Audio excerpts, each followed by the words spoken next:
പാതിരാത്തെന്നലിൻ താരാട്ടുപാട്ടി ആദിയുറങ്ങിയൊരാട്ടിടയ വാനിലുയർന്നൊരു താരകാന്തിയിൽ Gloria ഗീതങ്ങൾ കേട്ടുണർന്നു.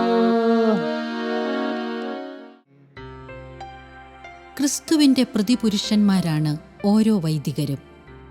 നാടും വീടും വിട്ട് സുവിശേഷ പ്രഘോഷണത്തിനായി ജീവിതം ഉഴിഞ്ഞുവെച്ച പുണ്യജന്മങ്ങൾ. ആവതുള്ള കാലമത്രയും ഇടവകകൾ ഉൾപ്പെടെ വിവിധ മേഖലകളിൽ കർത്താവിൻ്റെ സുവിശേഷം പങ്കുവച്ചതിന് ശേഷം ഈ വൈദികരൊക്കെയും ഇപ്പോൾ എവിടെ? അവരെ തേടിയുള്ള ഒരു യാത്രയാണിത്. ഈ ക്രിസ്തുമസ് കാലം നമുക്കവരോടൊപ്പം ആഘോഷിക്കാം.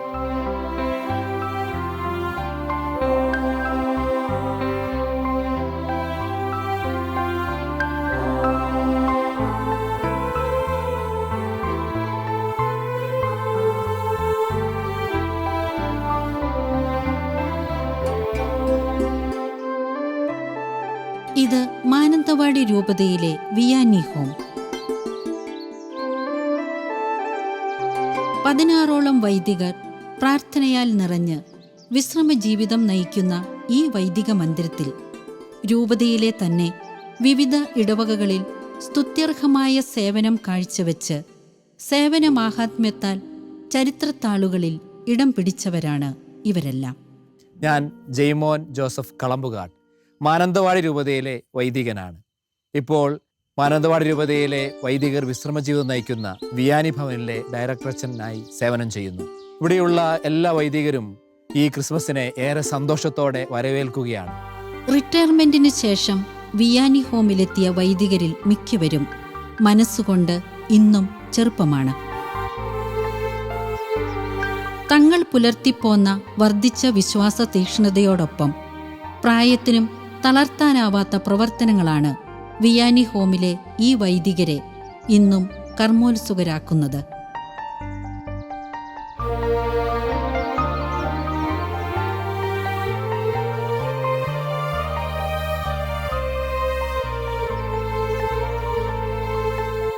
ഇത് ശാന്തിദാസ് അച്ഛൻ, മാനന്തവാടി രൂപതയിലെ വൈദികനാണ്. അച്ഛന് ദീർഘനാളുകളായി കാനലോയിലാണ് അച്ഛൻ്റെ ഒരു പ്രത്യേകത എങ്കിലും രൂപതാ കോടതിയിലൊക്കെ വർക്ക് ചെയ്യുകയായിരുന്നു, ഇടവകളിൽ ശുശ്രൂഷ ചെയ്യായിരുന്നു. ഇപ്പോൾ വിശ്രമം ജീവിതം നയിക്കുന്നു. പക്ഷേ എങ്കിലും അച്ഛനെ ഒരിക്കൽ പോലും വിശ്രമം എന്തെന്ന് അറിഞ്ഞിട്ടില്ല. ഇതുപോലെയുള്ള പണികളും മരത്തിൽ കയറലും ചപ്പുവിടലും എന്തു തുടങ്ങി കൃഷിപ്പണികളിലെല്ലാം അച്ഛൻ വ്യാപൃതനാണ്. ഈ വിശ്രമ കേന്ദ്രത്തിനെയും മനോഹരമാക്കാനുള്ള ഒരു ശ്രമത്തിലാണ് അച്ഛൻ. അച്ഛൻ്റെ ആയിരുന്ന ഇടവകയിലെ ഒരു പഴയ ക്രിസ്മസ് അനുഭവത്തെക്കുറിച്ച് അച്ഛനൊന്ന് പറയാമോ? അച്ഛൻ തനിയെ ഒരു ക്രിസ്മസ് കരോള് സംഘടിപ്പിച്ചതായിട്ടോ അല്ലെങ്കിൽ കുറച്ചു പേർ ചേർന്ന് ഒരു കരോൾ നടത്തിയ ഒരു അനുഭവത്തെക്കുറിച്ച് അച്ഛനൊന്ന് പറയാമോ? എല്ലാ വാർഡിലും പോയി, എല്ലാവരും പോയി, ചെന്നൈയും കൊണ്ടുപോയി, ഉണ്ണിയും കൊണ്ടുപോയി. ഒരു വാർഡ് വന്നപ്പോൾ ആളില്ല. അന്വേഷിച്ചപ്പം കമ്മിറ്റിക്കാരൻ വന്നു. കമ്മിറ്റിക്കാരൻ സാറായിരുന്നു. സാറിൻ്റെ ആരും കൂടുതൽ വന്നിട്ടില്ല. പിന്നെ എന്താ ക്യാൻസലാക്കാമെന്ന് പറഞ്ഞു. നമ്മളങ്ങനെ ഒരു വാർഡ് ക്യാൻസലാകുന്നത് ശരിയല്ല എന്ന് പറഞ്ഞ് സാറ് വരും തീർച്ചയായിട്ടും. കമ്മിറ്റിക്കാരനാണ്. സാറിൻ്റെ മകളുണ്ടായിരുന്നു, 3-ലാണോ 4-ലാണോ പഠിക്കുന്നില്ല. ഇപ്പോൾ അവൾ MBBS പാസ്സായി ജോലിയാണ്. അപ്പോൾ അവൾ റെഡി എന്ന് പറഞ്ഞു. കൊച്ചല്ലേ, പെൺകുട്ടിയാണ്. ഞങ്ങൾ പോയി. അവൾ ഉണ്ണിയെടുത്തു, സാറ് പിന്നെ രസീത് കുറ്റിയെടുത്തു, ഞാൻ പാട്ട് പാടി, വേറെ ഒരു വീട്ടിൽ നിന്നൊരു വിഷയം കൂടെ കുട്ടി. അങ്ങനെ ഞങ്ങൾ 4 പേര് കൂടി ഒരു വാർഡിൽ മൊത്തം.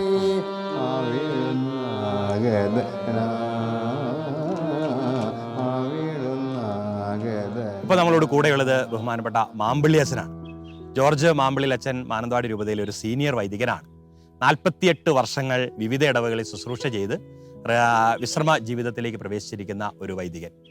അച്ഛൻ്റെ പേര് ഏറ്റവും കൂടുതൽ പ്രസിദ്ധമായിരിക്കുന്നത് കർഷക സമരങ്ങളുമായിട്ട് ബന്ധപ്പെട്ടാണ്. അച്ഛനെ ഏറെ സ്നേഹത്തോടെ സ്വാഗതം ചെയ്യുന്നു. അച്ഛനായതിനു ശേഷം ആദ്യമായിട്ട് അച്ഛന് ഈ ക്രിസ്മസ് കുർബാന എവിടെയാണ് ചൊല്ലിയത്? ആദ്യത്തെ ക്രിസ്മസ് കുർബാന ഞാൻ ചെല്ലുന്നത് വെളുമ്പുകണ്ടത്താണ്. വെളുമ്പുകണ്ടം അത് കെല്ലൂര് ബിഹാരി അച്ഛൻ ചൊല്ലി. അതിനുശേഷം ഞാൻ ക്രിസ്മസ് കർമ്മങ്ങളൊക്കെ ശേഷം വെളുമ്പണ്ടത്തേക്ക് പോകുമായിരുന്നു, കാരിക്കാമലയെന്ന്. അവിടെ പോയിട്ടാണ് രാത്രി കഴിഞ്ഞ ശേഷമാണ് പലകാലപ്പുറം ആയപ്പോഴത്തേക്ക് അവിടെ എത്തി അവിടെ ആഘോഷങ്ങൾ നടത്തുകയായത്. കാരിക്കാമലയിൽ ആഘോഷിച്ചപ്പോഴത്തേക്ക് അവിടെ കപ്പ്യാരും പിന്നെ വേദപാഠം പഠിപ്പിക്കുന്ന അധ്യാപകരൊക്കെ കൂടിയിട്ടാണ് ആദ്യത്തെ പുൽക്കൂട് ഉണ്ടാക്കിയത്. പുൽക്കൂടും നക്ഷത്രവും അതൊക്കെ ഞങ്ങൾ ആദ്യത്തേത് ഒരു മേശ കമത്തി ഇട്ടിട്ട് അതിൻ്റെ മേലാണ് ഒരു കൊച്ചു വീട് പോലെ ചെയ്തത്. അന്ന് സാമാന്യം രൂപങ്ങളൊക്കെ അന്ന് നമുക്ക് അവർ ഉണ്ടായിരുന്നു, അതോ നമ്മുടെ രൂപങ്ങൾ അന്ന് ഉണ്ടായിരുന്നു. 67 രൂപങ്ങളൊക്കെ തൃശ്ശൂരും എറണാകുളത്തൊക്കെ മേടിക്കാൻ ഉണ്ടായിരുന്നു. പിന്നെ ചില കലാകാരന്മാരൊക്കെ ഇടവകളിലൊക്കെ ഉള്ളവർ ഈ ഉണ്ണീശോയുടെ രൂപങ്ങളും പ്രതിമകളും അതുപോലെ തന്നെ ആട്, മൃഗങ്ങൾ, കാലികൾ ഇങ്ങനെയുള്ളതൊക്കെ അവർ നിർമ്മിക്കുമായിരുന്നു. ഈ ആദ്യകാലത്ത് നമുക്ക് കരോള് അച്ഛൻ്റെ ഓർമ്മയിൽ എന്നാണ് ആദ്യത്തെ ഈ ഇടവകളിൽ വന്നപ്പോൾ അന്ന് കരോള് 67 മുതൽ കരോളുണ്ടായിരുന്നു. പിന്നെ കാരിക്കാമ്പലയിലെ കരോൾ നടത്തിയിരുന്നു. കരയിലും കൊമ്മയാടും വിളുമ്പുണ്ടത്തൊക്കെ കരോളുണ്ടായിരുന്നു. ഈ കരോളിന് പോകുന്നത് ഇടവകയിൽ കുറേ പേര് പോകുമായിരുന്നു, കുറേയേറെ പേര് പോകുമായിരുന്നു. പിള്ളേരും ആൺകുട്ടികളും പെൺകുട്ടികളൊക്കെ ഒത്തിരി പേര് പോകുമായിരുന്നു. പിന്നെ സ്ത്രീകളും മുതിർന്ന പെൺകുട്ടികളൊക്കെ ചുരുക്കമായിരുന്നു. പുരുഷന്മാരും പ്രത്യേകിച്ച് കൈക്കാരന്മാരും കമ്മിറ്റിക്കാരൊക്കെ താല്പര്യമുള്ളവരൊക്കെ പോകുമായിരുന്നു. ഈ ഇന്നത്തെ പോലെ അല്ലല്ലോ, വഴികളൊക്കെ വളരെ കുറവാണ്. വളരെ ഈ പാടത്തിന്റെ വരമ്പിലൂടെയും അതിലൂടെയൊക്കെയാണ് വരമ്പിലും വള്ളത്തിലും ഒക്കെ ആയിട്ടൊക്കെയാണ് ചിലത്തൊക്കെ പോയിക്കൊണ്ടിരുന്നത്. ഈ കരോളിന് പോകുമ്പോൾ വീടുകളിൽ ചെല്ലുമ്പോൾ ആളുകൾക്ക് എല്ലാ വീട്ടിലും നമ്മൾ പോകുമായിരുന്നു. വളരെ സന്തോഷത്തോടുകൂടിയാണ് എല്ലാവരും. ഓരോ വീട്ടിൽ ചെല്ലുമ്പോൾ ചിലപ്പോൾ പടക്കമൊക്കെ പൊട്ടിക്കുമായിരുന്നു. അത് അക്രൈസ്തവരായിട്ടുള്ളവർക്ക് കൂടുതൽ ഇഷ്ടമായിരുന്നു. ദളിതരായിട്ടുള്ള ആദിവാസികളുള്ളവരെല്ലാവർക്കും ഇഷ്ടമാണ്. അപ്പം നേരത്തെ മുൻകൂട്ടി കൈക്കാരന്മാരോടോ കമ്മിറ്റിക്കാരോടോ പറയും ഞങ്ങളുടെ വീട്ടിൽ കയറണം കൊട്ടോ എന്ന്. അപ്പം അവർ വിളക്ക് കത്തിച്ച് നേർച്ചയിടലൊക്കെ ഉണ്ടായിരുന്നെങ്കിലും നേർച്ചയിടൊന്നും നിർബന്ധിക്കാറില്ലായിരുന്നു. നേർച്ചയിട്ടാൽ അവർ സ്വീകരിക്കും. പക്ഷേ ഞങ്ങൾക്കുള്ളത് അവർ സ്വീകരണം, അവർ ആദരിക്കുന്നുണ്ടല്ലോ, പൂക്കളിട്ടാലും മതി. പൂക്കളൊക്കെ രൂപത്തിൻ്റെ മേലെ അവർ വെക്കുകയും നമസ്കരിക്കുകയൊക്കെ ചെയ്യുന്ന ഒരു കാലഘട്ടമായിരുന്നു ആദ്യം. അത് ഇന്നും മിക്കയിടത്തും തുടരുന്നുണ്ട്. നമ്മുടെ പഴയ നിയമത്തിലൊക്കെ വായിച്ചു നോക്കി കഴിഞ്ഞാൽ എപ്പോഴും നമുക്ക് കാണാം എന്തൊരു ആഘോഷമായിരുന്നു. അവിടെ തിരുനാളുകളും മറ്റുള്ള പരിപാടികളും ചടങ്ങുകളെല്ലാം ആഘോഷങ്ങളാണ്. വീണ മീട്ടിയും അല്ലെങ്കിൽ പൂത്തിരി കത്തിച്ചും അല്ലെങ്കിൽ പടക്കം പൊട്ടിച്ചും പലതരത്തിലുള്ള ആഘോഷങ്ങൾ പണ്ട് കാലത്ത് നടക്കാറുണ്ടായിരുന്നല്ലോ. അപ്പോൾ അത് കുറച്ചും കൂടെ വിപുലപ്പെടുത്തി നമ്മൾ പെരുന്നാൾ ആഘോഷിക്കുന്നു. കഴിവുള്ള ഇടവകളാണ് കഴിവനുസരിച്ച്. അതുപോലെ തന്നെ ഏറ്റവും കൂടുതൽ നമ്മൾ വിശ്വാസത്തിൽ അടുപ്പിക്കണമെങ്കിൽ അതിൻ്റെ പ്രദക്ഷിണം ഏറ്റവും മനോഹരമായിരിക്കണം. പ്രദക്ഷിണം ബാൻഡ് മേളവും ചെണ്ടവാദ്യ മേളങ്ങളൊക്കെ ഉള്ളത് കൊണ്ട് അക്രൈസ്തവരൊക്കെ ഒരുപാട് വരുമായിരുന്നു. അവർ പള്ളിയിലും വരും. ഈ വെടിക്കെട്ടും വെടിയും പടക്കവും നേർച്ച കാഴ്ചകളും പ്രദക്ഷിണങ്ങളൊക്കെ അവർക്ക് വലിയ അതാണ്. പ്രത്യേകിച്ച് ചെണ്ട വാദ്യ മേളങ്ങൾ, ബാൻഡ് മേളങ്ങളൊക്കെ മറ്റുള്ളവരെ കൂടുതൽ ആകർഷിക്കുന്നതാണ്. ഈ അന്ന് ക്രിസ്മസിന്റെ ആഘോഷത്തിനൊക്കെ ഒരുപാട് ആളുകൾ അന്ന് എല്ലാവരും തന്നെ രാത്രിയിൽ പള്ളിയിൽ വരുമായിരുന്നു. അപ്പോൾ ഇത്രയും ആൾക്കാരൊക്കെ വന്നപ്പോൾ അന്നും മൈക്ക് അതുപോലെയുള്ള സംവിധാനങ്ങൾ, വെളിച്ചം, പള്ളിയിൽ കരണ്ട് അതൊന്നും ഇല്ല. ഈ ആളുകളെ എങ്ങനെയായിരുന്നു അന്ന് ഈ കൈകാര്യം ചെയ്തിരുന്നത്? മിക്കവരും പെട്രോൾ മാക്സോണ്ടായി വരുന്നുകൊണ്ടിരുന്നത്. ഓരോ പ്രദേശത്തുള്ളവർ പെട്രോൾ മാക്സും ഒക്കെ ആയിട്ടൊക്കെ വരും. ചിലർക്കൊക്കെ ചൂട്ടൊക്കെ കത്തിച്ചൊക്കെ പോരും. പള്ളിയടക്കൊക്കെ കെടുത്തിയിടും. റാന്തൽ വിളക്കൊക്കെ ഉണ്ടായിരുന്നു അന്ന്, ഗ്ലാസ്സൊക്കെ വെച്ചുള്ളത് റാന്തൽ വിളക്ക്. അതുമായിട്ടാണ് വന്നുകൊണ്ടിരുന്നത്. അപ്പോൾ ഈ ആവശ്യത്തിന് വെട്ടവും വെളിച്ചമൊക്കെ ധാരാളം പള്ളിയിൽ ഉണ്ടാകുമായിരുന്നു. കാരണം തിരിച്ച് 1.5 മണിക്കൂർ 2 മണിക്കൂർ കഴിയുമ്പോഴത്തേക്ക് പോകണ്ടേ, തിരിച്ചു പോകണ്ടേ. ഈ പഴയ ഒരു കുടിയേറ്റത്തിന്റെ ഒരു കാലഘട്ടത്തിന് ശേഷം ഇവിടെ ഒരു സാമ്പത്തികമായി അത്ര വലിയ മെച്ചമുണ്ട കാലഘട്ടമൊന്നും ആയിരുന്നില്ല. അപ്പൊ അന്നത്തെ സമയത്ത് നമുക്ക് ക്രിസ്മസ് ഒക്കെയാണ് വലിയൊരു ആഘോഷം എന്ന് പറയുന്നത്. എന്താണ് ഈ നമ്മുടെ അന്ന് ഈ വയനാട്ടിലെ ആൾക്കാർ വലിയ കാര്യമായി ക്രിസ്മസിന് ആഘോഷത്തിന് ഭക്ഷണം എന്തായിരുന്നു ഒരു സ്പെഷ്യൽ വിഭവം എന്നൊക്കെ പറയുന്നത്? ഞങ്ങളൊക്കെ കൊച്ചുനാളിൽ ഞങ്ങളൊക്കെ എന്നാ അമ്മച്ചി എന്നാ അടുത്ത ക്രിസ്മസ്. അന്ന് എത്ര വിഷമവും പ്രയാസമൊക്കെ ഉണ്ടെങ്കിൽ പോലും പലഹാരങ്ങളൊക്കെ എല്ലാ വിധത്തിലും ഉണ്ടാക്കാൻ പറ്റുമോ എന്നൊക്കെ ഉണ്ടാക്കുമായിരുന്നു. വട്ടയപ്പം, കള്ളപ്പം, ചീപ്പപ്പം, കുഴലപ്പം ഇതൊക്കെ ഉണ്ടാക്കുമായിരുന്നു. അപ്പോൾ ഞങ്ങൾക്ക് റേഷൻ പോലെ ഇല്ലായിരുന്നു. മറ്റ് റേഷൻ മേടിക്കുന്ന കാലഘട്ടം ആണെങ്കിൽ പോലും ഇഷ്ടം പോലെ കിട്ടുമ്പോഴത്തേക്ക് അപ്പോൾ അതുപോലെ തന്നെ നമുക്ക് ഭക്ഷണം, മത്സ്യമാംസങ്ങളൊക്കെ നമ്മൾ സാധാരണ ഉപയോഗിക്കുമല്ലോ, അതൊക്കെ ലാവിഷായിട്ടൊക്കെ അന്ന് കൂടുതൽ മേടിച്ച് ആർക്കും ഒരു വിഷമം വരാത്ത വിധത്തിലൊക്കെ കഴിക്കാൻ കിട്ടുമായിരുന്നു.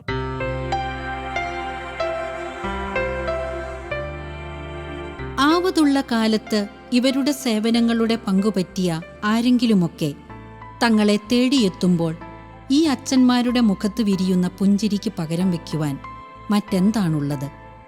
ക്രിസ്തുമസ് ഓർമ്മകളുമായി നമ്മോട് കൂടെയുള്ളത് ബഹുമാനപ്പെട്ട നെച്ചിക്കാട്ടച്ഛനാണ്. അച്ഛന് മാനന്തവാടി രൂപതയിലെ വൈദികനാണ്. എഴുത്തുകാരനായ വൈദികൻ എന്നാണ് അച്ഛനെക്കുറിച്ച് പറയാൻ ഏറെ ഇഷ്ടം. കാരണം 30ഓളം ഗ്രന്ഥങ്ങൾ അച്ഛൻ്റെ തൂലികയിൽ നിന്ന് വിരിഞ്ഞിട്ടുള്ളതാണ്. ഒട്ടനവധി പ്രസംഗ സഹായികളും പുസ്തകങ്ങളും അച്ഛൻ സ്വന്തമായി രചിച്ചിട്ടുണ്ട്. വിശ്രമവേളയിലും ഈ രചന രീതിയിൽ തന്നെ അച്ഛൻ തുടർന്നുകൊണ്ട് ഇരിക്കുകയാണ്. ഇപ്പോഴും മാസികകൾക്ക്, ആർട്ടിക്കിളുകൾക്ക് അച്ഛൻ എഴുതി കൊടുത്തുകൊണ്ടിരിക്കുന്നു. അച്ഛൻ്റെ കുട്ടിക്കാലത്തെ ക്രിസ്മസ് ഓർമ്മകളെ കുറിച്ച് അച്ഛനൊന്ന് പറയാമോ? ഇന്നത്തെ ക്രിസ്മസ് ആഘോഷം 25 നോമ്പാണ്. അതിന് ശരിക്കും നമ്മൾ ഒരുങ്ങും. എല്ലാ ദിവസവും ഞങ്ങൾ ചെയ്തിരുന്നത് 40 സ്വർഗസ്നാപിതാവ് ചെല്ലും.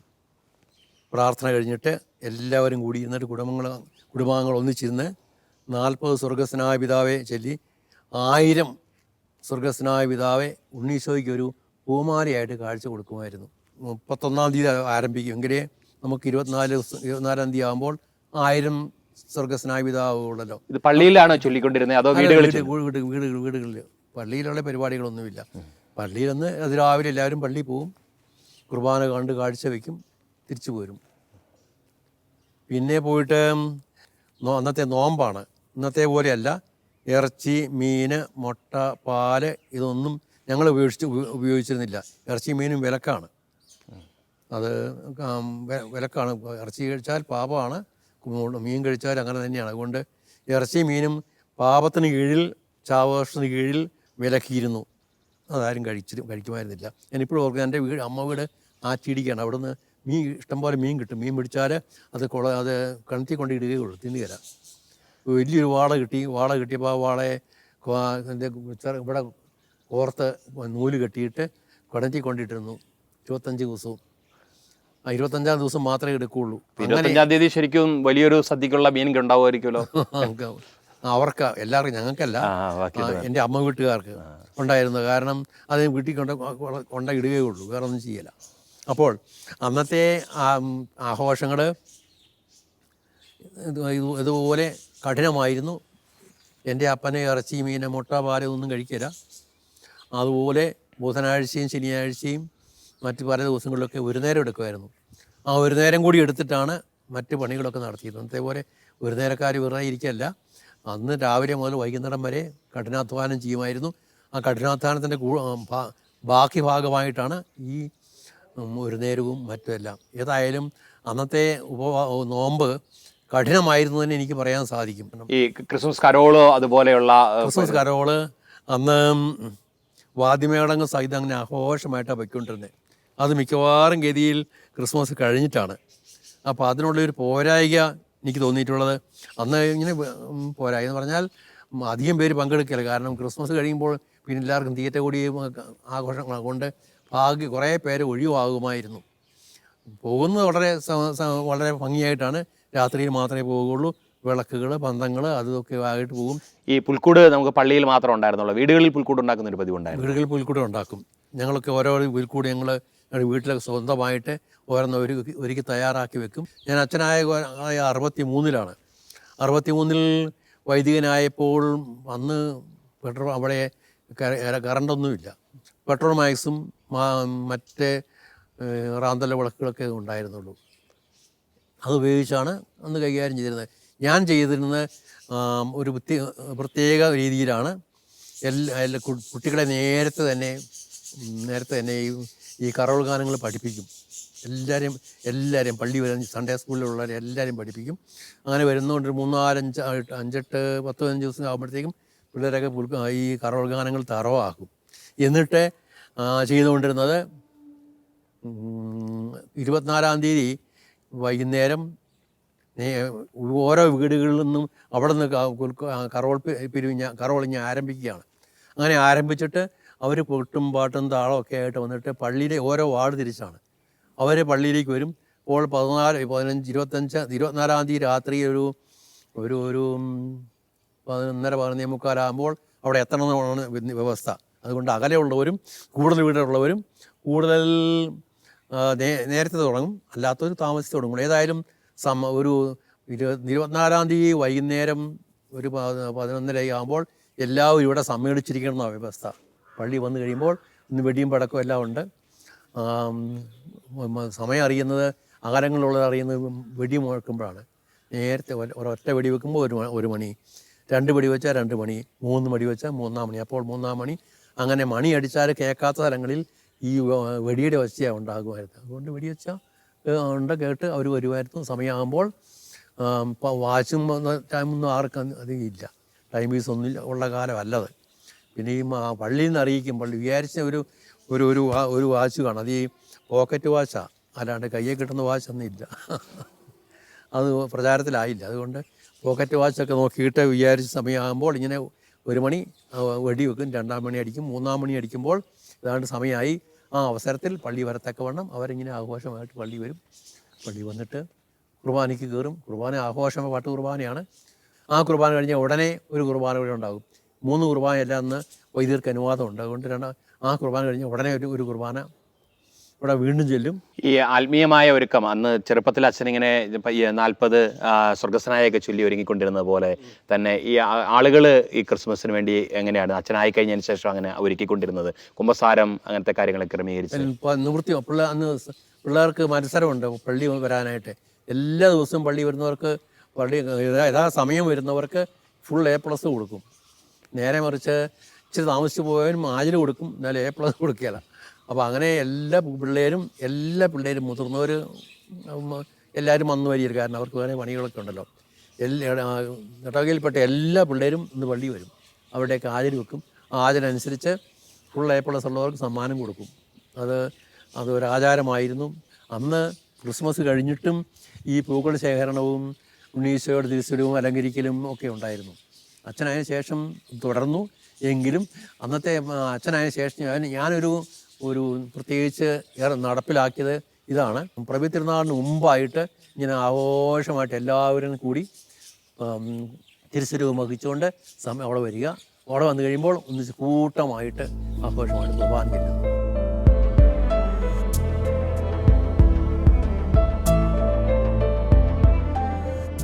ജോൺ വിജയൻ അച്ഛൻ്റെ മുറിയിലേക്ക് കയറുമ്പോൾ നമ്മെ സ്വീകരിക്കുന്നത് ഈ ഉണ്ണീശോയുടെ തൊട്ടിലിൽ കിടക്കുന്ന ഈ ഉണ്ണീശോയാണ്. ഉണ്ണിയേശുവിനോട് വലിയ ഒരു ഭക്തിയിലാണ് അച്ഛൻ്റെ ജീവിതം മുഴുവനും. സംഗീതജ്ഞനാണ്.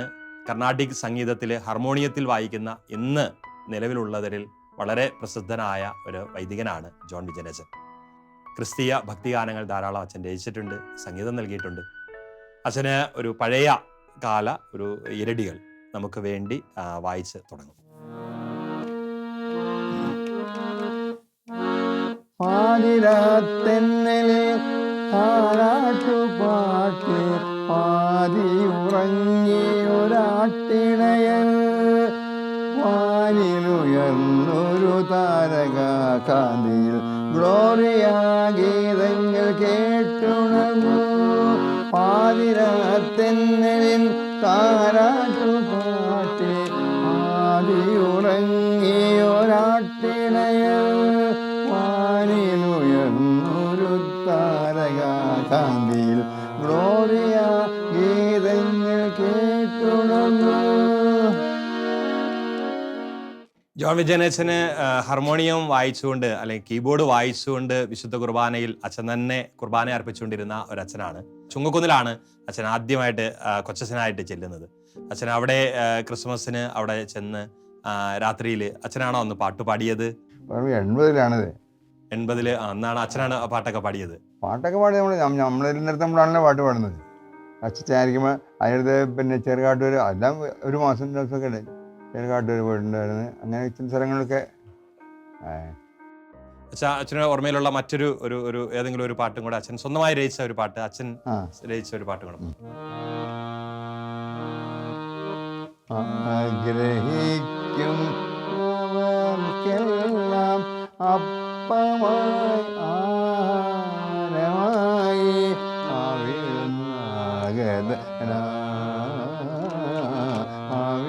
അവിടുന്നാഗതന യോഗ്യമായതു സ്വീകരിക്കും മർത്യനേതമർത്യനാക്കും നിത്യജീവന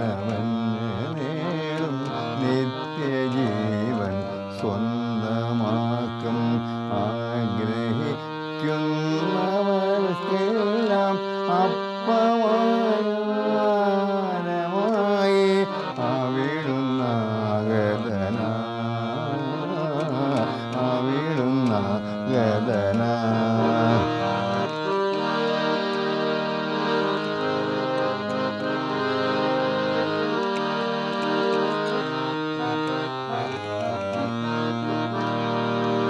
യേശു സാക്ഷാദൈവരൂപം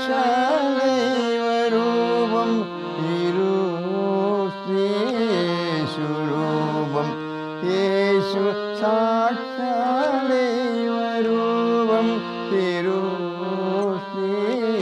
യേശുരൂപം ആത്മാവിൽ ജീവനേകാൻ അപ്പമായി വരൂ ജീവനാഥ.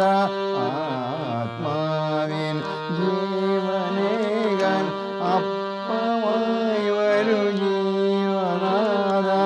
അപ്പമായി വരൂ ജീവനാഥ.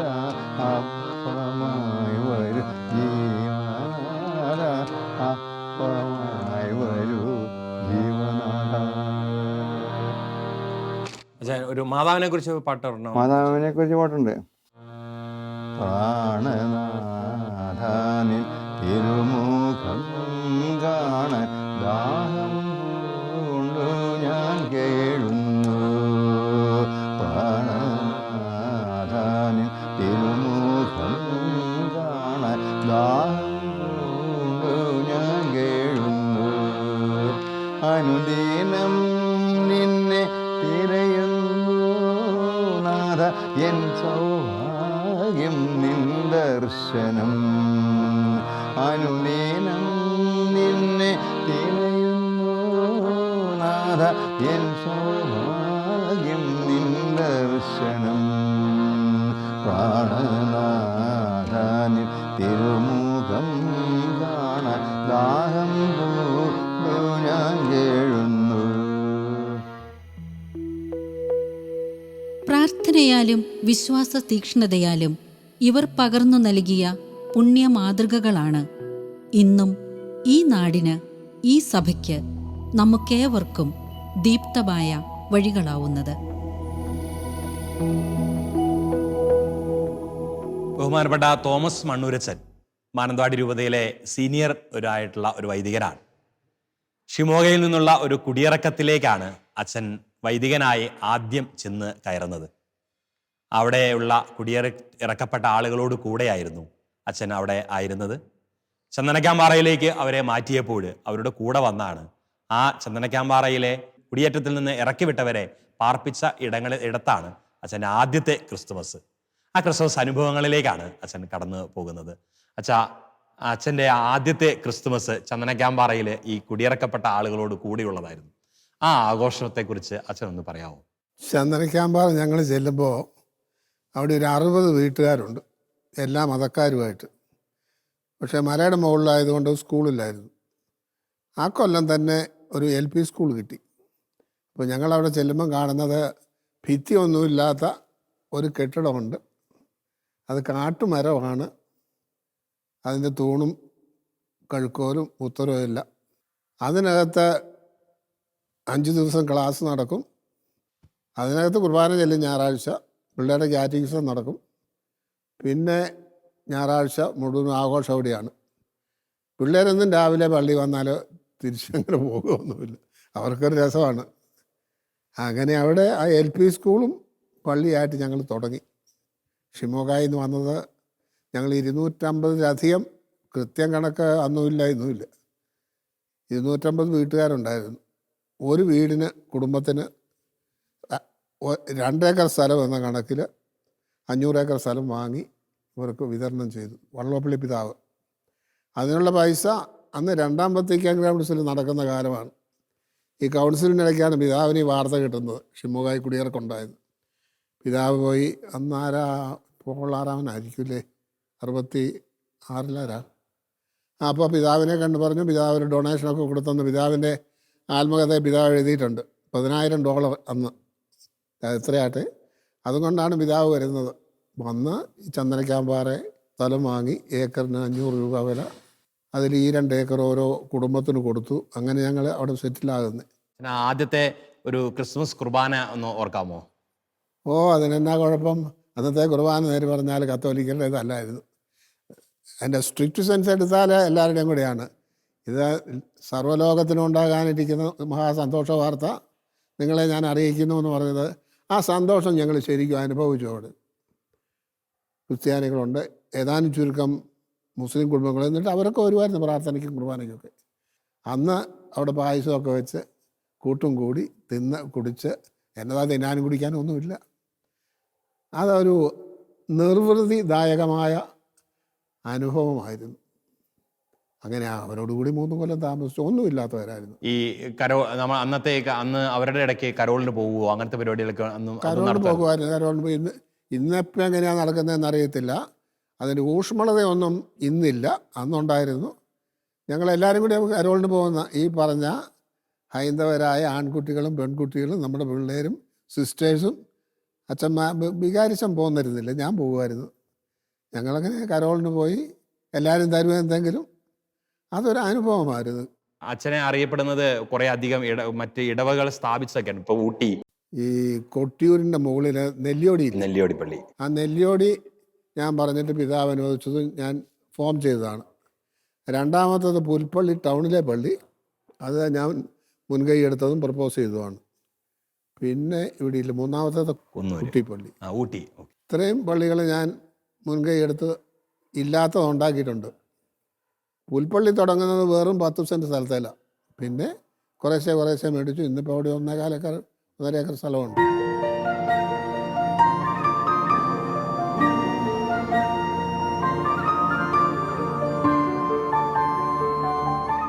വിയാനി ഹോമിലെ ഈ വൈദികരോടൊപ്പം ലോകമെങ്ങും വിശ്രമ ജീവിതം നയിക്കുന്ന എല്ലാ പ്രിയപ്പെട്ട വൈദികർക്കും ക്രിസ്തുമസ് ഓർമ്മകളുടെ സ്നേഹവായ്പ്.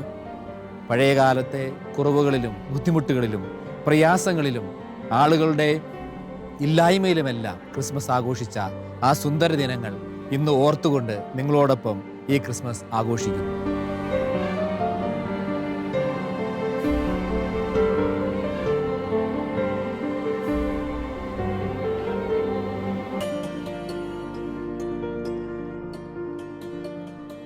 ഉണ്ണി പിറന്നു ബത്ലഹേമിൽ, മംഗളമരുളാൻ വന്നിടുവിൻ.